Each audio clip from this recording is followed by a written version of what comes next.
I wasn't there when this happened, but I've heard the story more than once from my father, and even after all these years, the way he tells it, quietly with that far-off look in his eyes, makes my skin crawl. He's not the kind of man who exaggerates. He's a practical, grounded kind of guy. A doctor, actually, and this happened on one of his medical outreach trips to Tanzania about 15 years ago. He had gone there with a small group of volunteers to work in a rural village for a few weeks. They were helping out with basic healthcare, things like vaccinations, wound care, malaria testing, and general checkups. During the time they were working in the village, they stayed in local lodges or homes, sometimes even sleeping on mats under mosquito nets. But for a few nights in the middle of the trip, they were put up in a small hotel in a nearby town. It wasn't luxurious, just basic, tile floors, 2 beds per room, small bathroom with a shower and toilet, simple wooden furniture. No air conditioning, but there were fans and barred windows you could open. The kind of place where the sheets are clean but thin and everything smells a bit musty no matter how many windows you leave open. My dad was rooming with another guy from the group. They weren't close friends or anything, just 2 volunteers paired together to share a room. Everything was normal the first night. They checked in, dropped off their things, and had a simple dinner with the rest of the team, mostly rice and vegetables, maybe some goat meat. They were tired from the long day in the village, so they went to bed pretty early. My dad remembers the hum of the fan, the soft buzz of mosquitoes bouncing off the netting, and the faint sound of street dogs barking in the distance. Then, around 3 or 4 in the morning, he woke up. The overhead light was on. His roommate was sitting on the edge of the bed, hunched forward, hands clasped tight like he was praying. He looked pale and rattled, like he'd just been pulled out of a nightmare. My dad asked if everything was okay, but the guy didn't say anything, just kept mumbling under his breath and rocking slightly. My dad figured maybe it was a nightmare or the meds. Most of them were taking anti-malarial tablets that sometimes caused vivid dreams and even hallucinations. He didn't want to push it, so he turned over and tried to go back to sleep. The next day, the guy was quiet during breakfast, not really talking to anyone. My dad noticed, but again, didn't press him. They had a full schedule, and the day passed in a blur of patience, long walks in the sun, and the slow rhythm of treating people in makeshift clinics. That night, back at the hotel, they went to bed around 10. My dad was exhausted, the kind of tired where your whole body aches and even your thoughts start to blur. But sometime deep into the night, probably around 2 or 3, he woke up again. He hadn't heard a noise. There wasn't a scream or a thud or anything. Just this subtle shift in the air that pulled him out of sleep. He lay there for a second, trying to figure out what was wrong. Then he realized he had to pee. He pushed the mosquito netting aside, slipped his feet into his sandals, and walked to the bathroom, the floor tiles cold underfoot. He stood there, half asleep, relieving himself, when this intense smell hit him. It was sudden and strong, like someone was standing right next to him. Body odor, unwashed skin, stale sweat. It was overwhelming. Not just a normal smell from someone who's had a long day, but sharp, almost sour. And it stood out because everyone on the medical team was from the US and generally used deodorant daily, even in the field. The smell didn't make sense. He turned around slowly, the hair already standing up on the back of his neck, and there in the doorway was a woman. She was just standing there, her body shaking slightly, like a shiver that never stopped, and her eyes were rolled up into her head, locked onto the ceiling. She didn't move or make a sound, just stood there, barefoot, wearing a simple dress, her hands hanging loosely by her sides. My dad says he froze. His first instinct was that maybe she was mentally ill or in some kind of medical distress, but that didn't explain how she got into the room. The door had been locked. The windows were barred. There was no balcony, no open window, and they were on the 2nd floor. He looked at her for a second or two, long enough for his brain to catch up to what his eyes were seeing, then turned to the sink in a moment of confusion, not sure whether to call out or just run. When he turned back, she was gone. Just gone.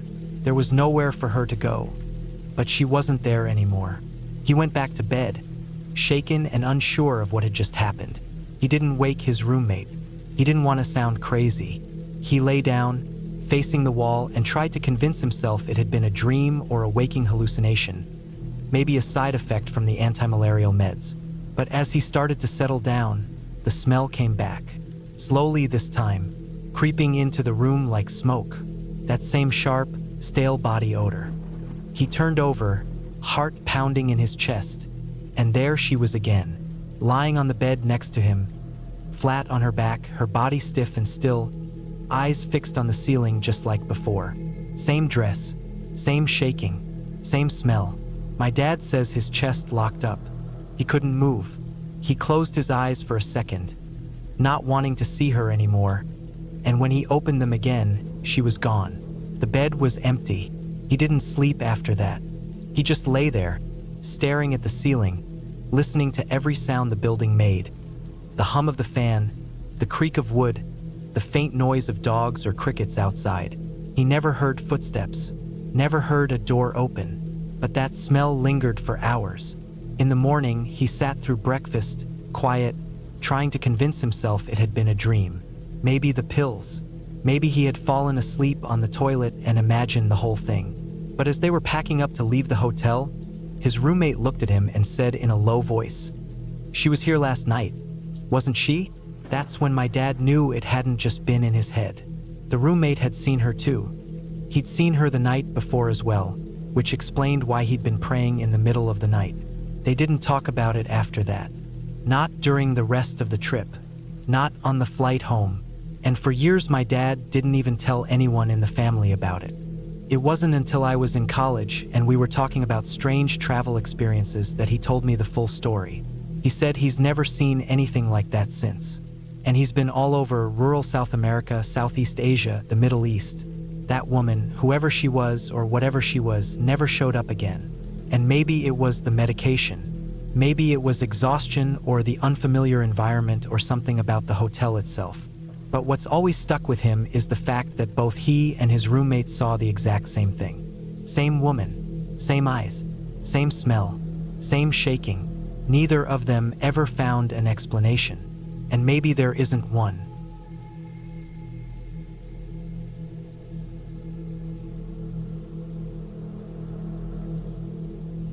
We were on a class trip, one of those outdoor education things schools do to build teamwork or whatever.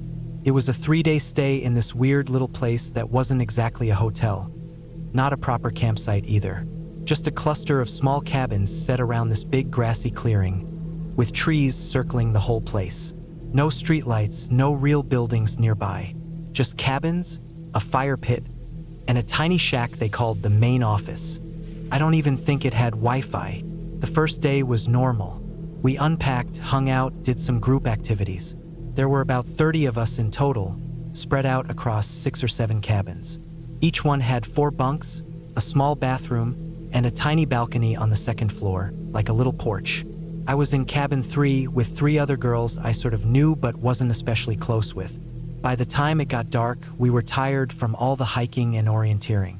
I remember taking a shower earlier than usual because I'd gotten dirt in my hair during one of the trail games.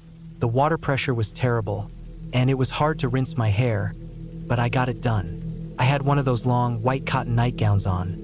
Not because I was trying to be fancy or old-fashioned, but because I'd forgotten to pack proper pajamas, and my mom had just thrown that in my bag last minute.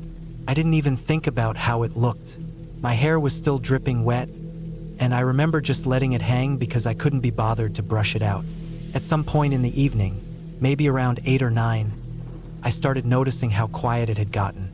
The cabin next to us had a bunch of loud kids, always yelling or playing music on a portable speaker. Suddenly, silence.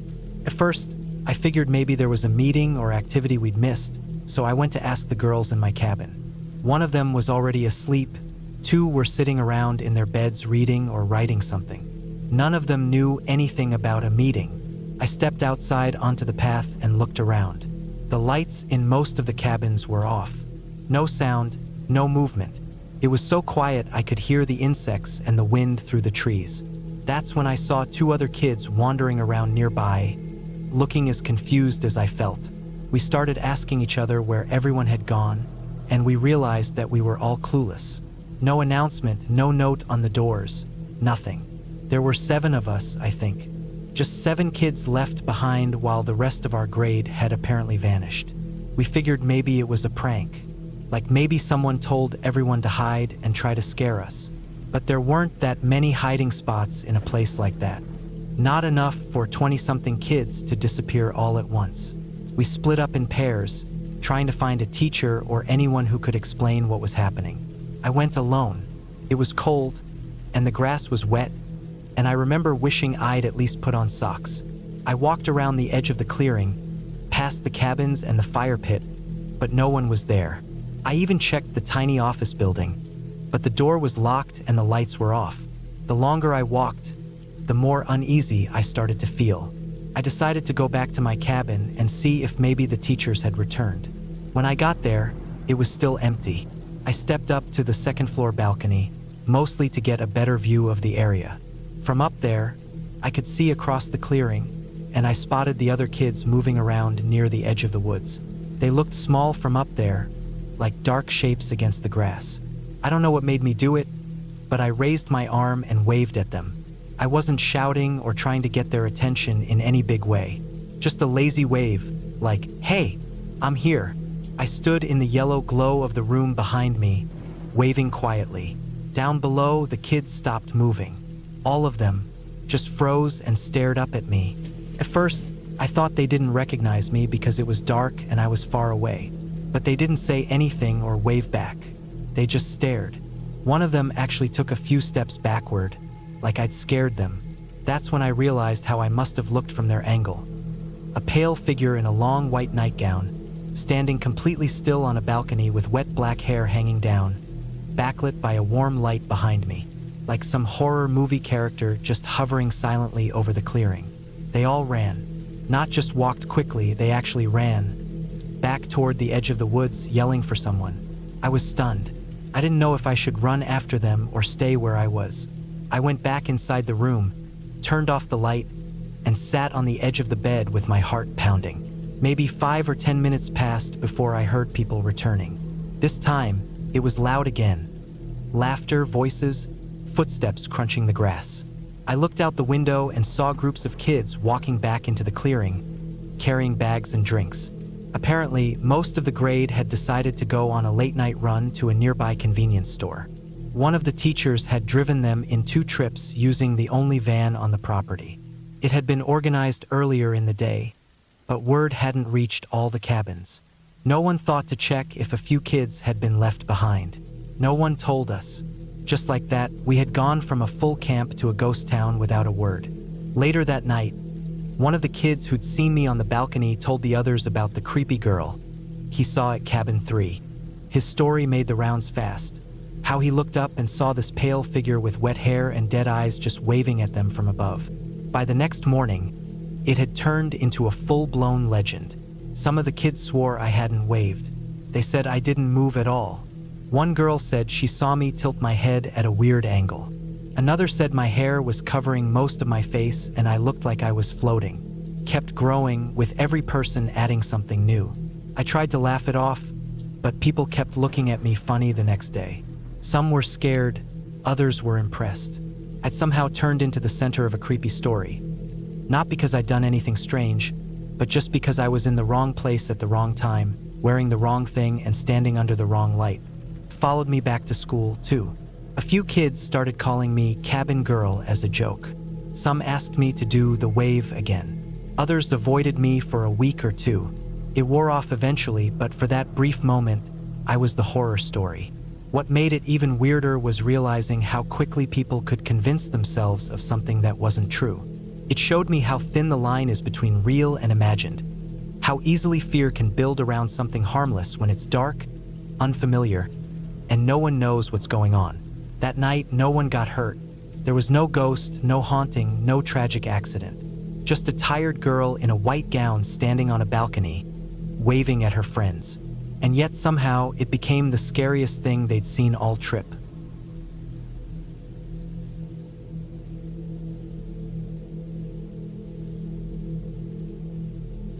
I was traveling through Southeast Asia in 2012. It was one of those long backpacking trips where the days blur together and you get used to heat, noise, strange smells, and the feeling of being in a completely different world. I was in Cambodia at the time, staying in a cheap guesthouse-style hotel with a friend I'd met a few weeks earlier. We had decided to travel together for a bit since we were going in the same direction and it felt safer than going solo. The place wasn't fancy. 2 beds, a fan on the ceiling, faded paint on the walls, a bathroom with a shower that barely worked, and those windows with the thin curtains that didn't really do much. But it was cheap and we weren't planning to stay long. That night had been uneventful. We had walked around the nearby market in the evening, eaten some noodles from a street vendor, and came back to the room around 9 or 10. It was hot, sticky, the kind of air that clings to you even after you've showered. We both lay in bed, scrolling on our phones, reading, and talking a little, mostly just unwinding. Around midnight, we decided to call it a night. I remember clearly locking the door before I went to bed. It was one of those old doors with a flimsy lock and a simple doorknob, the kind that doesn't exactly scream secure. But I turned the knob after locking it just to check. It didn't budge. That was good enough.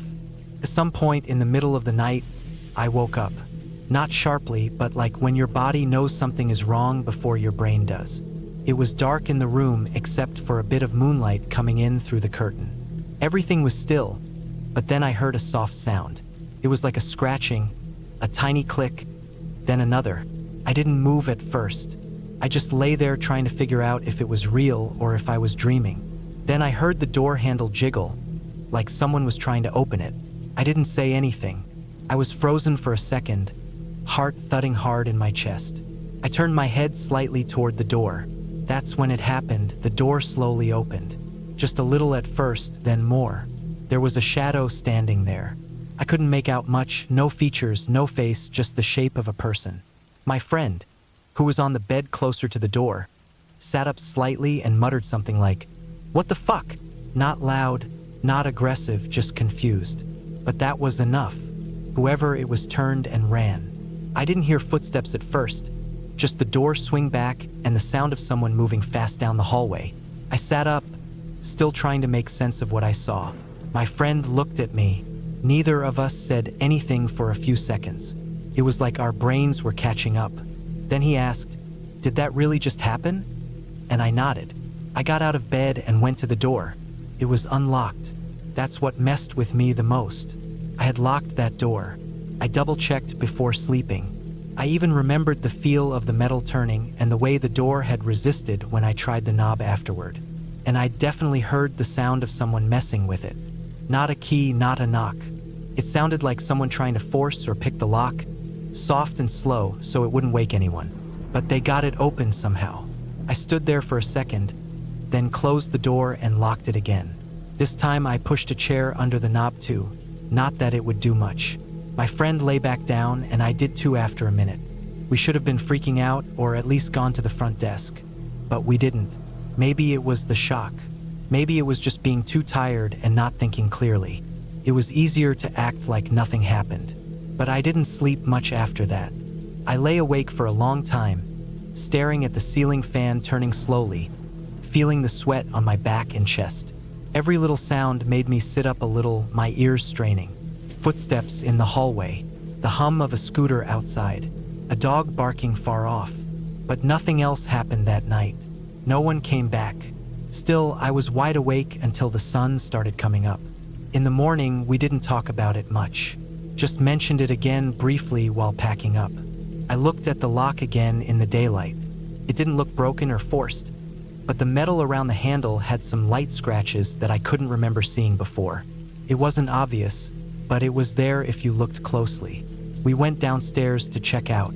The guy at the front desk gave us a blank stare like he always did. I didn't say anything to him. I don't know why. I didn't want to make a scene, or maybe I just didn't think it would make a difference. The weirdest part is how we just moved on. We took a bus to another city that afternoon and found another guest house, another place with a fan and a cheap bed and a door that barely locked. The whole trip went on like nothing happened, but that night stuck with me. I've thought about it a lot since then. What would have happened if we hadn't woken up? If my friend hadn't made a sound? Whoever that was, they got the door open while we were inside. That doesn't seem like someone just looking for an empty room to rob. They picked or forced the lock while we were sleeping. Quietly. They weren't drunk or stumbling around. They were deliberate. I didn't hear any loud movements, no fumbling, just slow, careful sounds. And they ran the moment they knew we were awake. That tells me they weren't looking for a confrontation. They weren't expecting us to notice, which makes me wonder, what did they think they were walking into? What did they plan to do if we didn't wake up? It's one thing to break into a place when no one's there. It's another to enter a room knowing two people are sleeping inside. That takes nerve, or desperation, or something worse. I'll never know what the person wanted. Maybe it was just to steal something, maybe it wasn't. But the way they moved, the way they got in without a sound, and the way they left without a trace, it still gives me chills. Ever since then, I've never trusted those flimsy locks again. Even when a place looks quiet, even when everything feels normal, I always double-check the door, the windows, everything. I carry a rubber door stopper now when I travel, one of those wedges you can jam under the door. It's simple, but it might give me just a few more seconds if someone ever tries something again. Because now I know it only takes a second for someone to slip into your room. And if you don't wake up in time, you may never know what they plan to do.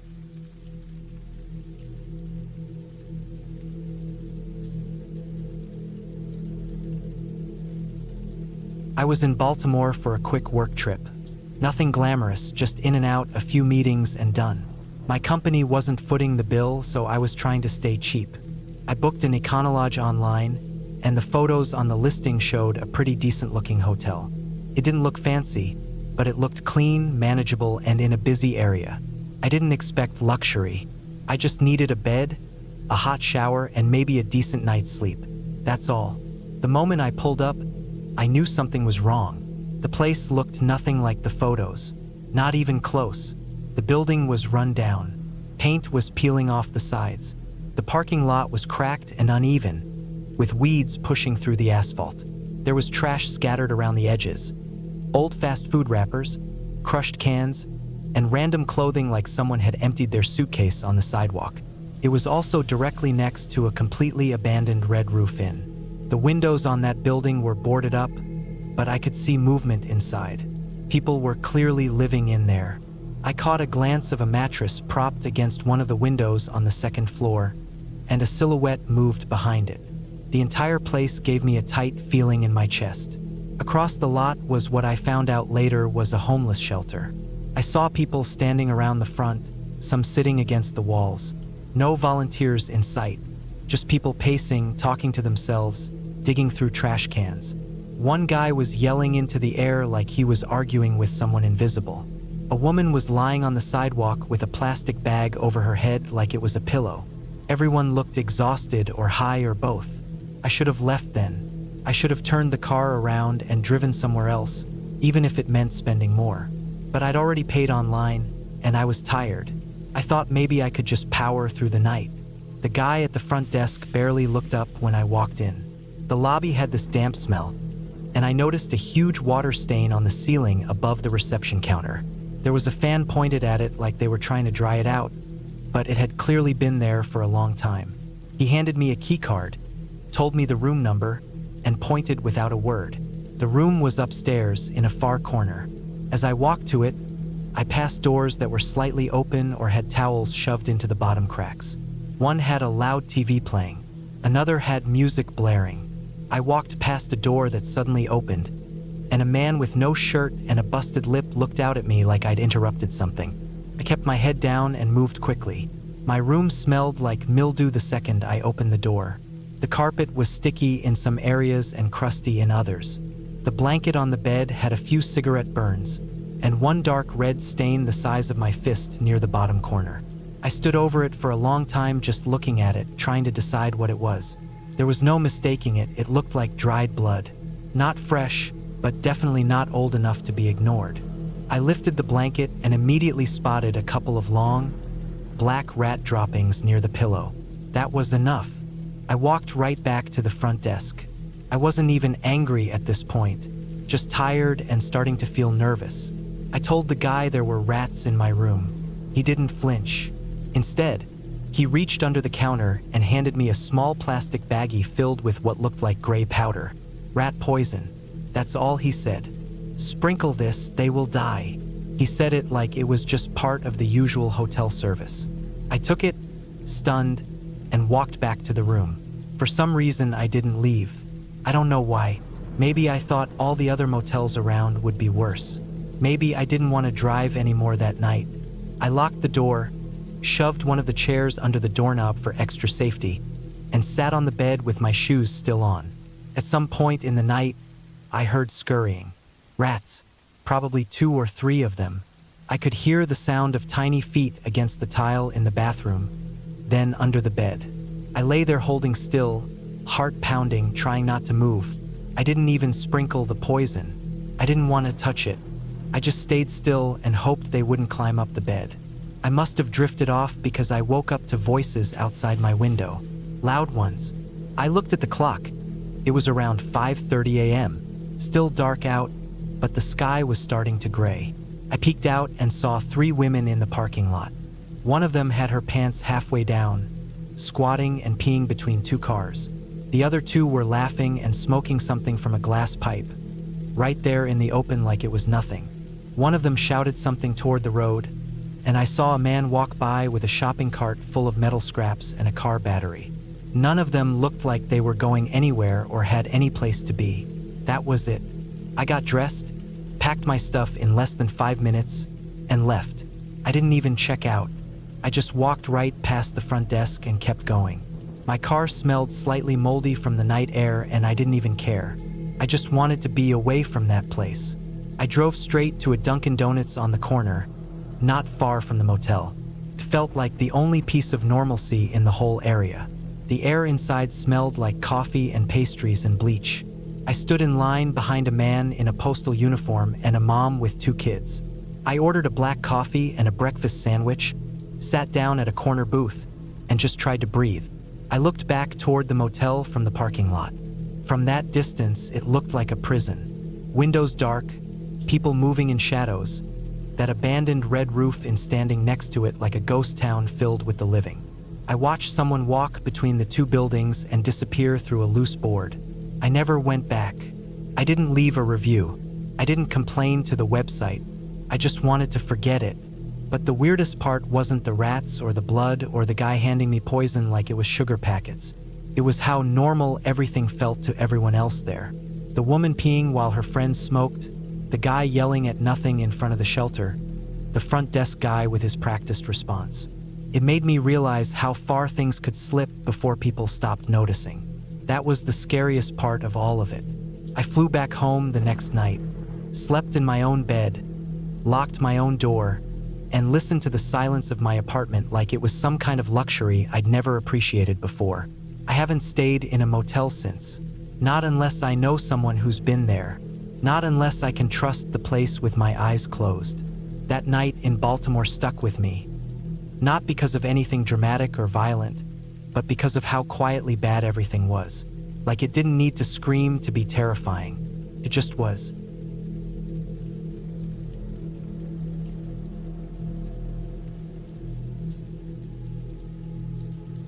I stayed in New York City recently, and I booked this hotel online that looked decent enough for a short trip. It was in Manhattan, somewhere close to Midtown, and I didn't expect luxury, just something clean, quiet, and functional. I was traveling with someone, so we had a double room. We checked in late in the afternoon, and everything seemed okay at first glance. Room was small, but it's New York, so that's normal. There was a desk, a little wardrobe, a mini fridge, a wall-mounted TV, and a safe in the closet. Nothing looked sketchy. We tossed our bags in, freshened up, and headed out for the evening. The first night was uneventful. We were out most of the time anyway and came back around midnight. Slept fine, woke up, did our thing around the city. I don't remember anything strange from that first day, but things started getting weird from the second night. We were getting ready to go out again, and I distinctly remember putting the spare room key card on the desk next to the TV. I'd taken it out of my wallet because we didn't both need to carry one and I didn't want to bend it. The main key was in my back pocket. We left the room around 7 p.m., came back close to 1 a.m. Nothing seemed out of place when we got back, but when I went to pick up the spare card from the desk, it was gone. I thought maybe I'd tossed it in the bag or moved it without realizing. We checked the entire room. Under the beds, behind the TV, inside drawers, inside the closet, between sheets, everywhere. Turned the room upside down looking for that damn card, but it was just gone. We didn't panic or anything. It's just a card, but it was weird. There were no signs that housekeeping had come in that day. Do not disturb tag was still on the handle. And even if someone had come in, why take just one key card?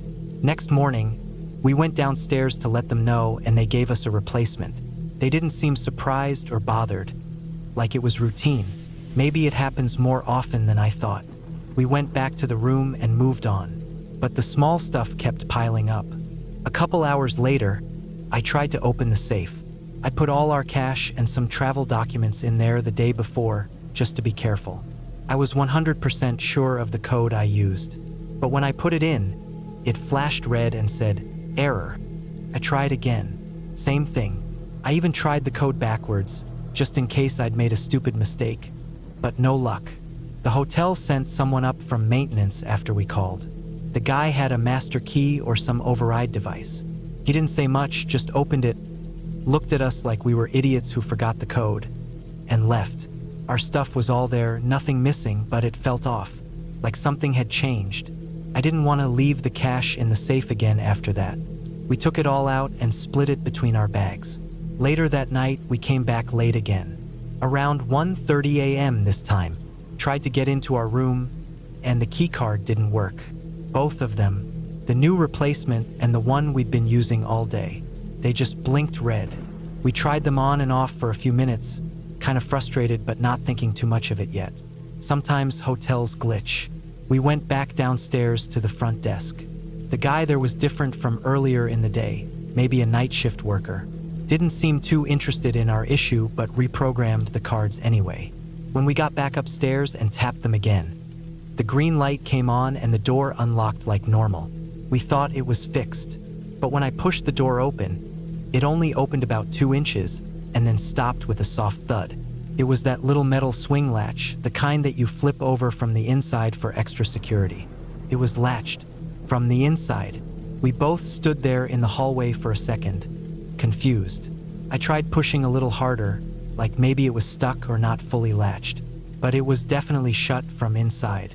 We weren't even sure what to do at first. I knocked lightly, half expecting someone to open it, but no sound came from inside. We went back down again and told them what was going on. That someone or something had latched our room from the inside and we couldn't get in. At first, the guy downstairs looked at us like we were drunk or joking, but eventually he called the handyman up. Back upstairs, the 3 of us stood in the hallway staring at the door. The handyman tried the card too. Same thing. Green light, 2-inch gap, then nothing. He asked us if someone else might have been staying with us, and we said no. Just the 2 of us, and we were both standing right there. He left and came back with tools. Tried to slide something through the door crack to push the latch open.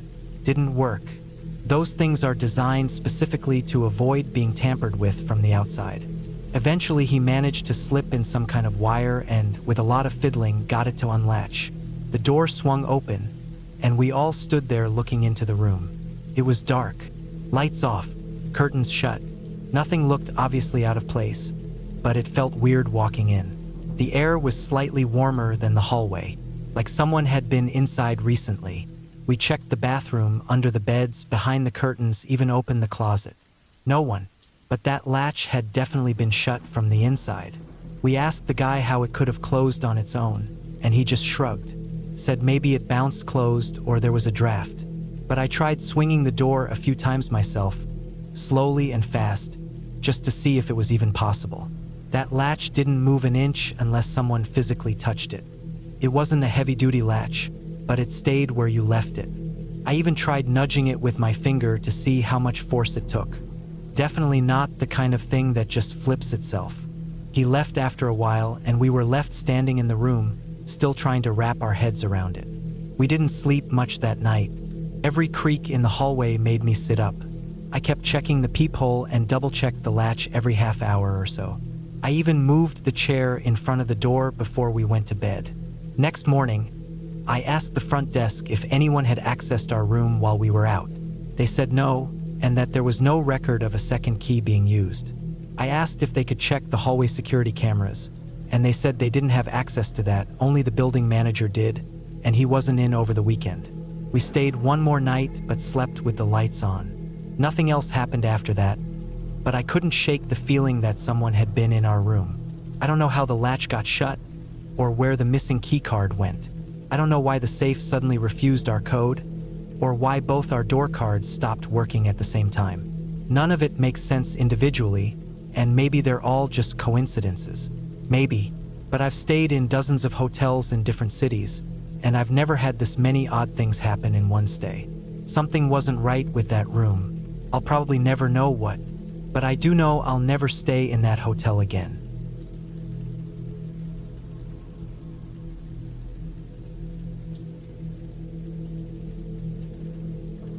I was staying at a Hyatt in Birmingham, Alabama. It wasn't a shady roadside motel or anything. It was a decent hotel in a decent part of town, the kind of place I'd stayed in 100 times before.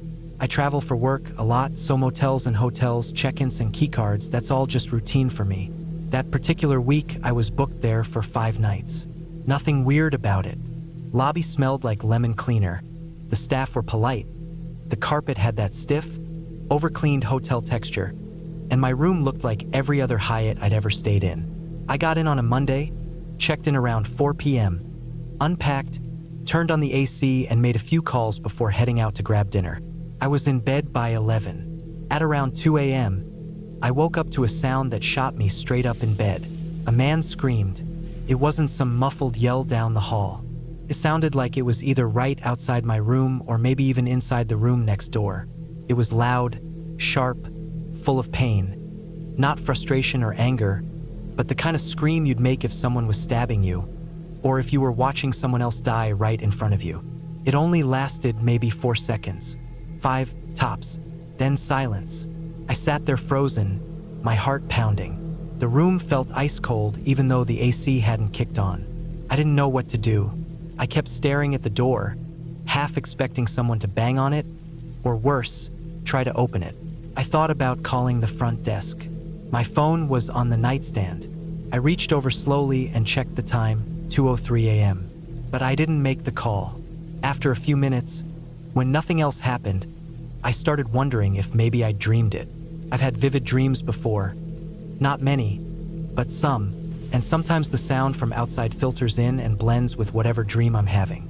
Maybe someone had just slammed a door or yelled for a second, and I made the rest up in my head. I stayed up for about another hour, watching the light from the parking lot spill through the gap in the curtains. Eventually, I fell back asleep. The next day, I asked the lady at the front desk, kind of casually, if anyone had made noise complaints during the night. She just smiled and said no, not that she knew of. I didn't press it. Spent the day out at meetings, nothing out of the ordinary. Got back to the hotel around 8, tired and just ready to eat some leftovers and watch TV. I kept thinking about the scream, though, and how real it felt. Not just real, but wrong. Like it came from someone in actual terror, not just drunk or messing around. Still, I told myself it was nothing. Just a weird night.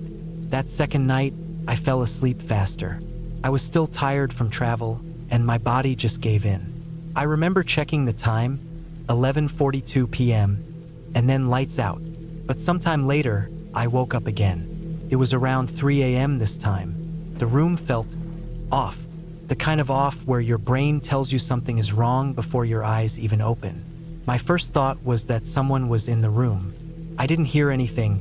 No footsteps, no rustling, but I could feel it. I was on my side facing the window, and I could feel someone behind me. I turned over slowly, and there he was. An old man was sitting on top of the AC unit, which was boxed in with one of those low wooden benches you find in hotel rooms, like a seat/shelf setup. He was sitting hunched forward a bit, one elbow resting on his knee, a cigarette in his hand. He was facing slightly away from me, looking across the room toward the dresser and TV. I remember freezing. Totally locked up. My mind was racing. Is this a dream? Is this real? How did he get in? I couldn't breathe properly.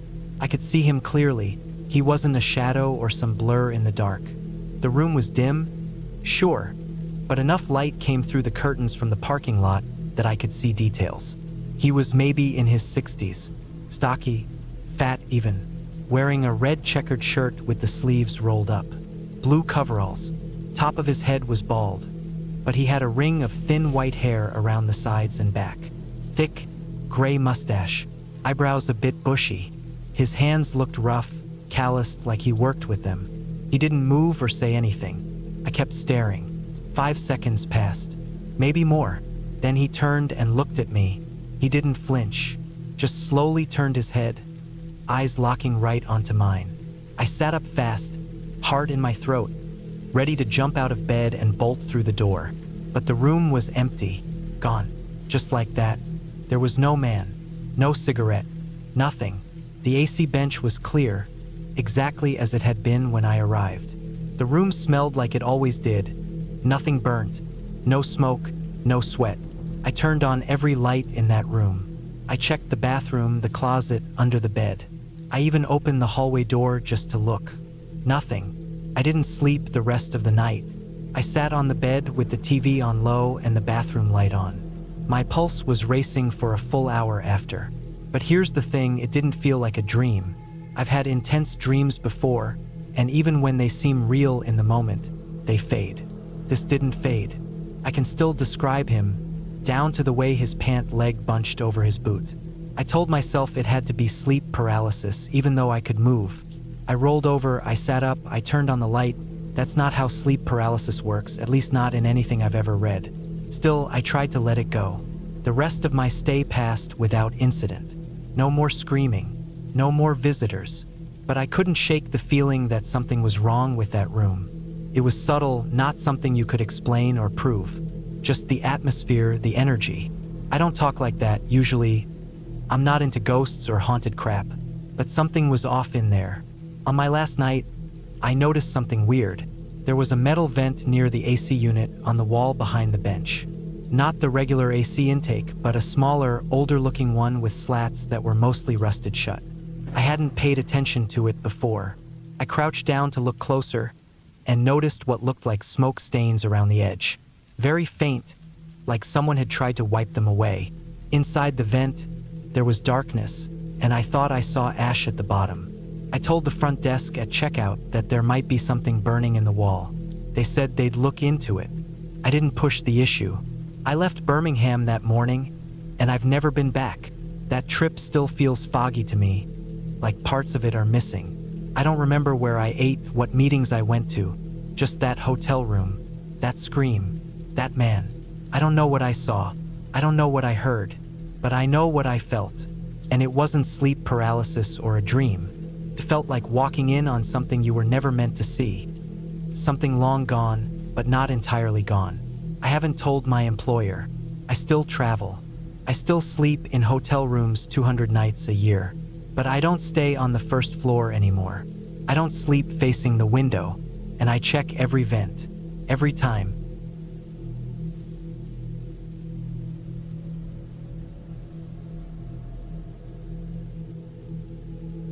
We had just gotten off an 18-hour overnight bus from Hampi to Bangalore. My back hurt from the stiff seats, my mouth was dry, and all I could think about was a bed and some hot food. My girlfriend was half asleep beside me, her head lolling forward, and we were both in no mood to deal with the chaos of a big city. We just wanted to check into a hotel, take a shower, eat something simple, and crash for the night.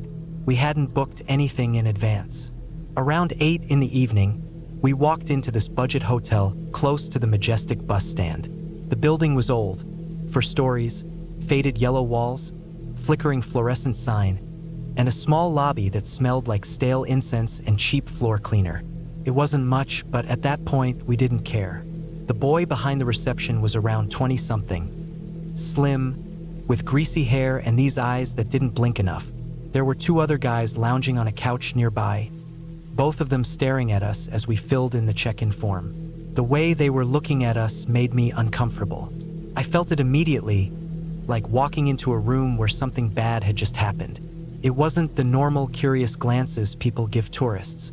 It felt invasive, like they were peeling our skin off with their eyes. But I told myself I was just tired. My body was aching and I wasn't thinking straight. My girlfriend looked uneasy too, but neither of us said anything. We got the key and took the narrow stairs up to the second floor. The hallway was dim, the wallpaper was peeling, and there were black smudge marks on the wall near the light switches. Our room was basic: double bed with thin sheets, a small table, a window facing another wall, and a rattling ceiling fan. There was no AC, just a dusty wall-mounted cooler. The bathroom had a dripping tap, and the shower looked like it hadn't been cleaned properly in weeks. Still, the door locked and we had our own space. We went out for dinner at a small tandoori place down the road, came back by 9 p.m., and locked ourselves in. We both took quick showers, changed into fresh clothes, and got into bed. The mattress was hard, but compared to the bus seat, it felt heavenly. The traffic sounds outside slowly faded and the cooler hummed in the corner. My girlfriend was dozing off beside me when the power went out. Everything went black in an instant. The fan stopped, the cooler whined and died, and the already weak light under the door disappeared. I waited for the inverter or backup generator to kick in, but nothing happened. I fumbled for my phone and turned on the screen. 11:02 p.m. I got out of bed and tried the room phone to call reception, but there was no dial tone, just silence. Then I heard the door handle. It was the quiet rattle of metal, like someone trying it gently at first. My stomach tightened. I turned toward the door and stood still, listening. The handle moved again, this time more firmly. It wasn't a mistake. Someone was outside trying to come in. I whispered my girlfriend's name, but she was already sitting up, wide-eyed, holding the blanket to her chest. I switched on my phone's flashlight and pointed it at the door just as the latch clicked softly. The door began to open. The person was slow, careful. They weren't kicking the door in, they were easing it open, inch by inch. My girlfriend screamed, and that shook me out of whatever shock I was in. I ran toward the door and slammed it shut with my shoulder, feeling the weight of someone on the other side. We struggled like that for a few seconds, me pushing, him pushing. I couldn't see his face, but he was strong. I slammed my knee against the wood, threw my weight forward, and managed to push the door shut. I locked it again, panting. We backed away from the door, breathing hard. I grabbed a chair and wedged it under the handle. My girlfriend was crying softly, and I just stood there, trying to process what the hell had just happened. 5 minutes passed, maybe more. It was dead silent, except for a dog barking faintly outside somewhere. We didn't speak. We just waited. Then we heard the key. It was unmistakable, that soft metallic click. Someone was turning a key in our lock.